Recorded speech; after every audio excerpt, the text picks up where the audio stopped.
Here at Patuxent Naval Base in Maryland, they've been testing this plane, the Joint Strike Fighter, for the past few years, and it has been an enormous technical challenge. Just to give you one example, there are 24 million lines of software data in each aircraft. It's also going to be Britain's first stealth plane. So the acute angles that you see are meant to give it low visibility. In theory, at least, on a radar, it should appear as the size of a golf ball. This is still a work in progress, and at more than £100 million each, it doesn't come cheap. Yes, I have absolutely no doubt this is a fifth generation stealthy STOVL, that's the short takeoff and vertical landing fighter. It's going to bring capabilities to the UK that we have never seen before, capabilities to be interoperable with the US and with the other allies when we're fighting the fight. That's an absolute game changer.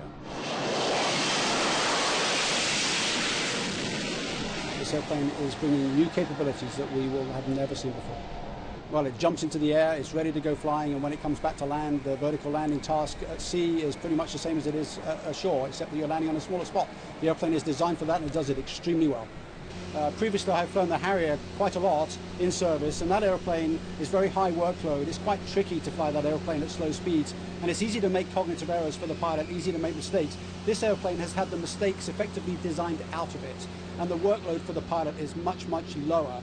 So with simple things like buttons on the HOTAS, which is the functions that are provided for hands-on throttle and stick, which means I have functions on buttons under my fingertips which I can deploy to put the airplane into a perfect hover, or I can deploy to slow the airplane down from my normal flight speed down to the hover ready for a vertical landing, and I can set the airplane up in a descent, a constant descent, so that it comes down without any further inputs from me as the pilot, and it takes a lot of the workload out of it, which means I can really focus on the mission.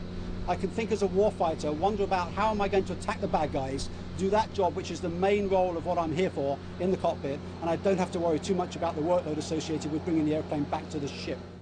Here at the airfield, they've also fitted this strange-looking ramp, which they call the ski jump. This, in fact, is exactly what will be fitted onto Britain's 2 new aircraft carriers, and it gives the Joint Strike Fighter the lift it will need to take off when it's carrying its full weapons load.